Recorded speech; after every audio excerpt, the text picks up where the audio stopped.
What's up, people? It's Leah. Welcome to part 3, the final part of my cosplay collection series. If you're new to this channel, this is the 3rd video in a 3-video series showing off my entire cosplay collection. Some cosplay I bought, some I compiled with pieces I already owned in my closet, and some cosplay I made from scratch, which is what you can expect to see on this channel. Cosplay DIYs, crafting, and home improvement DIYs in my Monday video, and cover songs in my Friday video. But before we get started, I do have some very exciting news. My podcast, It's All Geek to Me, is live on YouTube. Kelly and I have been working on this podcast for a little over a year. We finally launched on YouTube and I'm really excited about it. We have a cute little graphic to go along with our episodes. And if you don't know about the podcast, It's All Geek to Me is about 2 friends experiencing nerdy franchises for the first time. Season 1, we tackled The Lord of the Rings, and Season 2, we tackled Star Wars. In both seasons, I serve as the resident expert, and Kelly is a newbie experiencing the franchises for the first time. It's a really great time. We're having so much fun with it, and we would love for you to join the conversation and the community. But back to the cosplay. We have a lot of fun characters in this video to round out the series, so let's get started.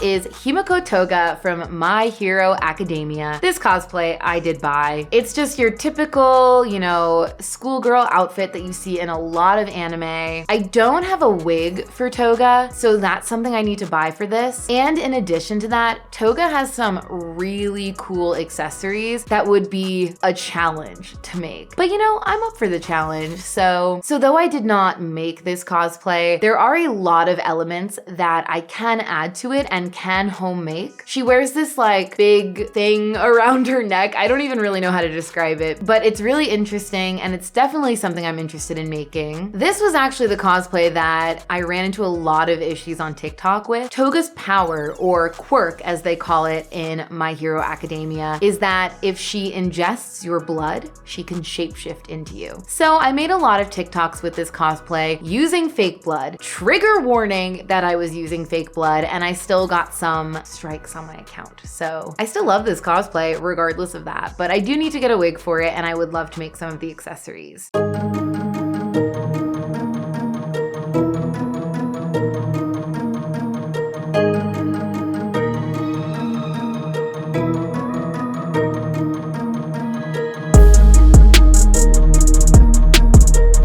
Red Riot, or Eijiro Kirishima, who is also from My Hero Academia. His power is that he can harden his skin to be hard as a rock, probably hard as a diamond actually. This was a cosplay I made during the trying times I keep mentioning, where it was really hard to get materials. I had this old soccer jersey from a league that I used to play in. It was this red material and I thought, let me make a Red Riot cosplay. When I initially did this, I had made a top out of the red material, but I do like this top a lot better because Kirishima does have black sleeves, but he doesn't wear a shirt. Obviously, I'm going to wear a shirt, so I think that this long sleeve black crop top works very, very well for that. He does wear this really cool mask. I've made it 3 times because I literally never have anywhere to store it, and it isn't that hard to make a very basic version of it, but I would like to make a more involved version. It's definitely something I'd like to tackle again and add way more detail than I have in the past, especially now that I have the room to store all of these pieces. I think it would be worth it to put a lot of time and effort into it to make a really, really good, solid mask, because it's so cool looking. I think that Red Riot's costume is simple, but really, really cool.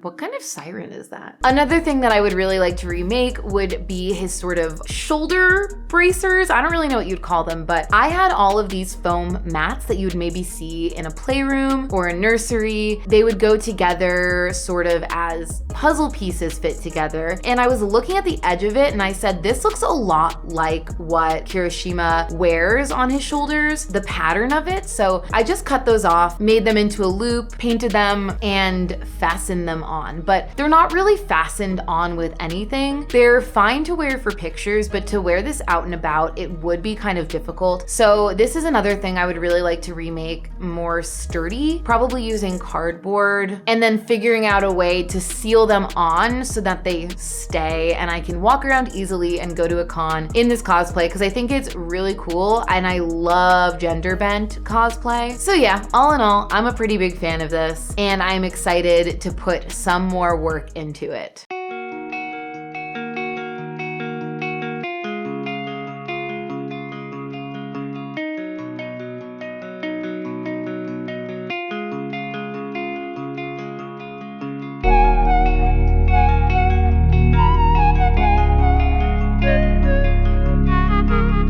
Okay, so we're calling this a Link cosplay from The Legend of Zelda. I had made a Link cosplay in the past, but it did not fit at all. It was one of the first things I tried to make from total scratch. I made like this green dress thing and it did not fit. It was really short and it bunched up in weird places, just not a vibe. So this dress and this corset I actually bought for the Renaissance Fair where I went for a friend of mine's bachelorette party. That was super fun. We all dressed up and I mean, I love going to the Renaissance Fair dressed up. I just don't think there's really any other way to do it. Sort of the same thing when I go to cons. I just think it's so much more fun when you dress up. So I had a really, really good time with that. But then I looked at the dress and I was like, what could I use this for? And I think it would be really fun to make a fully realized Link with this. I would need to make the hat. I think he's got brown arm bracers, so I could probably buy those or try to make them. Of course, this isn't an accurate to the T cosplay where like some of the things that I make are, but that's always really fun for me, especially when you're gender bending a cosplay, trying to figure out how you can put your own spin on it so people will recognize, oh, that's Link, but it's not to a T exactly the way that he looks in the game. And I think that if I was to have the hat, maybe if I was to make the shield that he carries, that would really be an indicator of like, this is who this character is. And I think it would be really cool to just see, you know, what I can create out of my own brain using pieces I have, where I was like, you know what, I have this piece. It's not really for a cosplay because I just did it as like a general Renaissance fair. So what can I do with this to make it a cosplay? And Link just seemed to make the most sense. So I would really like to make the hat, make the shield, and then I also have an ocarina, which it would be great if I learned how to play it,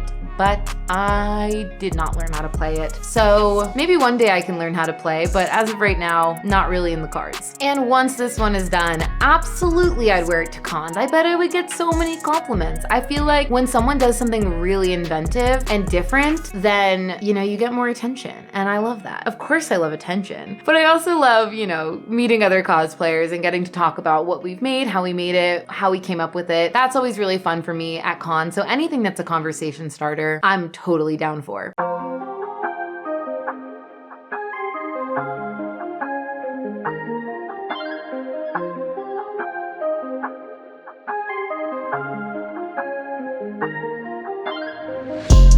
And speaking of conversation starters and super unique cosplays, this next one is a mashup of two of my favorite characters. I don't know if it's obvious that I'm a Sailor Moon fan, but I am a Sailor Moon fan. Specifically, Sailor Venus is my favorite, but this cosplay I call Poison Moon. It's a mashup of Sailor Moon and Poison Ivy. I created this cosplay along with my friend who was a mashup of Catwoman and a Sailor Moon character. For this one, I actually bought the bow and the bib and the bow that's on the back on Etsy. I unfortunately don't have the name of the shop because my friend purchased both of ours together, so she was kind of in contact with the Etsy seller. So unfortunately I don't have their information, but I'm obsessed with how this came out. I think the Etsy seller did a great job making these really, really well. I'd love to try a hand at it myself though, and I have a really fun idea. But let me talk about the cosplay first, and then I will tell you my super fun idea. The skirt I made myself. That was like 4 hours of work where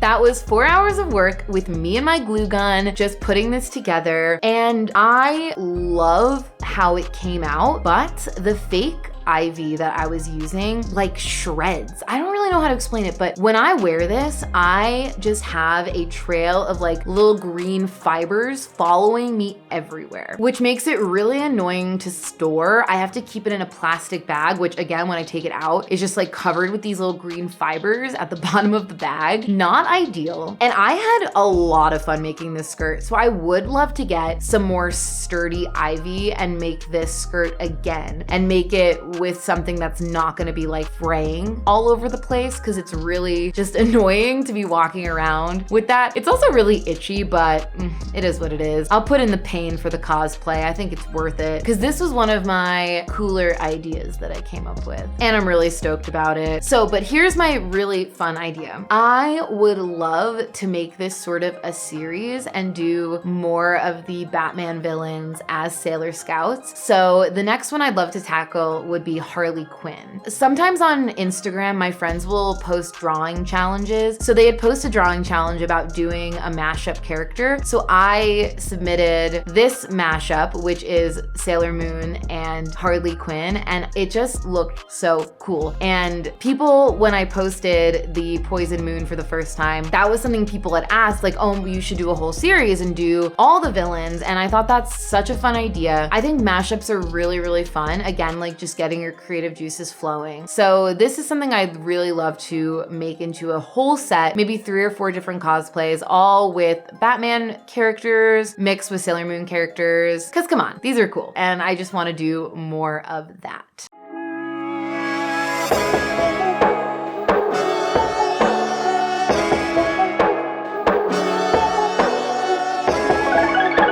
11 from Stranger Things. This cosplay was so annoying because I wore it during the first season of Stranger Things to a Halloween party, where Stranger Things was like the most talked about show at that time. I mean, I feel like every time a Stranger Things season comes out, it's like the most talked about. Even these socks that I bought for it, I overpaid for these socks specifically because you could not find socks with this pattern anywhere in online stores because they were sold out because everybody was being 11 for Halloween. So here's my annoyance. I go to a Halloween party. Not a single person knew who I was. And I was like, I'm judging all of you. I'm judging all of you that you have not watched what was the biggest show of the time. But since then, like some of them have watched it and now they appreciate the costume, but at the time they didn't, and it was really frustrating. But this one's super simple. I really like it. Not really much to say about it. I bought all these pieces. I didn't make any of it. I actually used to use a different wig, but I bought this one recently and I think it works way better than the old one that I had. So I'm gonna stick with this wig. If I remember correctly, yeah, 11 was wearing a wig in the first season, right? Yeah, she was, because she was bald and she wore like a cute little blonde wig. So this cosplay will be even more fun when I finally shave my head, which I plan on doing probably some point this year. Something I've always wanted to do. You bet I'm gonna be wearing that cosplay as soon as I shave my head. And then it will be really complete. I'm trying to think of like other characters that I could pull off when I have a shaved head. I gotta keep thinking about that, or like who are the cool characters with shaved heads? Walter White, Aang, you know,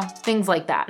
And that brings us to the end. Now you have seen my entire cosplay closet. This week we had Himiko Toga from My Hero Academia, a cosplay that I would like to make some of the accessories for. Eijiro Kirishima, I have to redo the mask, I have to redo the shoulder things, whatever you want to call these. Poison Moon, one of my more inventive cosplays that I could redo the skirt for, but more than that, I can make brand new cosplays following the same theme of mashups between Batman villains and Sailor Moon characters. Link from The Legend of Zelda, little gender bending, being a little inventive with this one. Need to make a hat, need to make the shield, need to learn how to play the ocarina. And 11 from the first season of Stranger Things, one of my more comfortable cosplay. And the cosplay that showed me that my friends do not have good taste in television. I'm just kidding. If you're watching this and you were at that party, you've got good taste. I've just got better taste. Well, thank you so much for coming along for another video. I hope you enjoyed seeing the last of my cosplay collection. Let me know in the comments what you think of them, and let me know if there's any cosplay that you want to see me make, because now we're in the creation stage where every week I'll be making something new, showing it off to you, and showing you my process of how I come up with my cosplay ideas and how I put them together. And if you're enjoying this content, make sure you like and subscribe. It helps my videos reach more people, and it helps you get notified first when a new video goes live, so you don't have to go searching for it. You'll get the suggestion right on your YouTube homepage. Makes it super simple. And once again, I'm Leah. Thank you so much for enjoying my content and enjoying my channel, and I'll see you in the next one. Peace out. Let it go. 얼어붙어 like whoa. 띵하고 어지러워. I see. 한여름에도 난 겨울.